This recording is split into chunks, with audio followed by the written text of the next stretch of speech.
আল্লাহ পাক রব্বুল আলামিনের জিকির করো। আল্লাহ পাক রব্বুল আলামিন বলেন, ইয়া আইয়ুহাল্লাযীনা আমানু যকুরুল্লাহা যিকরান কাসীরা। বান্দা সর্বদা জিকির করো। জিকির করার মাধ্যমে তোমার জিহ্বাটা তুমি ভিজায় রাখো।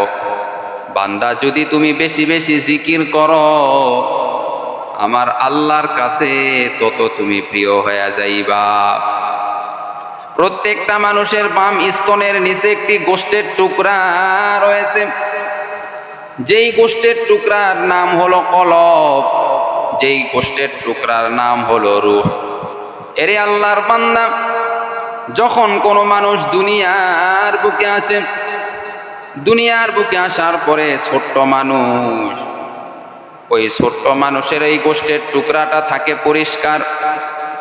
ওই গোশতের টুকরাতে কোনো দাগ থাকে না, ওই গোশতের টুকরাতে কোনো দাগ থাকে না।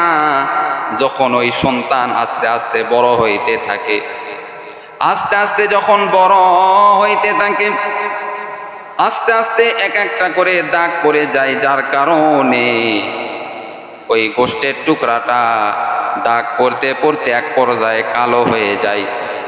কালো হয়ে যাওয়ার কারণে ওই বান্দা জাহান্নামের কাজ করতে করতে এক পর্যায়ে ওই বান্দার নামাজ ভালো লাগে না, ওই বান্দার রোজা ভালো লাগে না, ওই বান্দার কোরআন পড়তে ভালো লাগে না। আল্লাহ তাআলা বলেন, বান্দা ওই সময় তুমি কি করবা? বান্দা ওই সময় তুমি আল্লাহ পাকের জিকির করো। হে মুমিন, আল্লাহ পাকের অনেকগুলি জিকির রয়েছে। সুবহানাল্লাহ, আলহামদুলিল্লাহ, লা ইলাহা ইল্লাল্লাহু, আল্লাহু আকবার। এই জিকিরগুলি সবথেকে শ্রেষ্ঠ জিকির। এই জিকির যেই বান্দা করবে, আমার আল্লাহ তাকে মাফ করে দিবে। আল্লাহ পাকের 99টি নাম রয়েছে। ইয়া রহমান, ইয়া রহিম, ইয়া কুদ্দুস, এই সবগুলি নাম ধরে ধরে তুমি ডাকতে পারো। এই নামগুলি দিয়াও তুমি আল্লাহ পাকের জিকির করতে পারো। যেই বান্দা যত বেশি আমি আল্লাহর কাছে জিকির করবে, ওই বান্দা তত বেশি আমি আল্লাহর কাছে দামি হয়ে যাবে। ওই বান্দা তত বেশি আমি আল্লাহর কাছে দামি হয়ে যাবে। আর ওই বান্দা, আমি আল্লাহ ওই বান্দার সব গুনাহ খাতা মাফ করে দিব। জিকরে হক আমুদ গাজাই রুহেরা, মুরহামামুদ ই দিলে মাজরুহেরা, সঙ্গে দেলাস সাইকলেলা পাকে কুন, সিনাবাতি কে মুহাব্বত চাকে কুন। এরে আল্লাহর বান্দা, জিকির করো, তোমার অন্তর পরিষ্কার হয়ে যাবে। হযরতে সুলাইমান আলাইহিস সালাম অনেক বড় একজন নবী।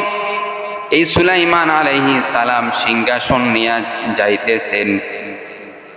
এইবার একজন কৃষক মানুষ সুলাইমান নবীকে দেখা মাত্র ওই কৃষক সুবহানাল্লাহ বললেন। সুবহানাল্লাহ বলার কারণে এইবার সুলাইমান আলাইহিস সালাম সিংহাসনটা এবার নামাইলেন। নামানোর পরে কৃষক ব্যক্তিকে বললেন, ও কৃষক ভাই, তুমি যে সুবহানাল্লাহ বলেছো, এই সুবহানাল্লাহর কত পাওয়ার, কত পাওয়ার, কত পাওয়ার, তুমি কি জানো কত দাম? বলে, আমার যত বড় সিংহাসন রয়েছে, এই সিংহাসনের থেকে তোমার সুবহানাল্লাহর ওজন সব থেকে বেশি। সুবহানাল্লাহর ওজন সব থেকে বেশি। এরে নবীর উম্মতের দল, সুবহানাল্লাহর পাওয়ার এই সিংহাসনের থেকে বেশি।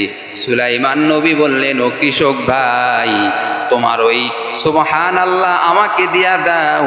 ও কৃষক ভাই, তোমার সুবহানাল্লাহ আমাকে তুমি দিয়া দাও, আর আমার সিংহাসনটা তুমি নিয়ে যাও। তোমার সুবহানাল্লাহর এত পাওয়ার, এত পাওয়ার, আর আমার এই সিংহাসনটা তুমি নিয়ে যাও, কোনো সমস্যা নাই। ওরে নবীর উম্মতের দল, আল্লাহ পাক রব্বুল আলামিন বলেন, একবার যদি সুবহানাল্লাহ বলো, বান্দা তোমার জন্য জান্নাত সাজানো হয়। জান্নাত সাজানো হয় তোমার জন্য। যত বেশি সুবহানাল্লাহ বলবা তোমার জন্য জান্নাত তত বেশি সাজানো হইবে। ওরে বান্দার জন্য ছোট্ট ছোট্ট জিকিরগুলি কখনো আপনারা ছাড়বেন না। এই ছোট্ট ছোট্ট জিকিরগুলি সর্বদা আপনারা করবেন, ইনশাল্লাহ দুনিয়াতেও আপনারা শান্তি পাবেন, আখিরাতেও আপনারা শান্তি পাবেন। সুবহানাল্লাহ, আলহামদুলিল্লাহ, লা ইলাহা ইল্লাল্লাহু, আল্লাহু আকবার, এই জিকিরগুলি যদি আপনারা করেন ইনশাল্লাহ আল্লাহ খুশি হয়ে যাবেন, রসুলুল্লাহ খুশি হয়ে যাবেন এবং আপনার জান্নাতের রাস্তা সহজ হয়ে যাবে। আল্লাহ তাআলা আমাদের সবাইকে বেশি বেশি জিকির করার তৌফিক দান করুক। সকলে বলেন আমিন।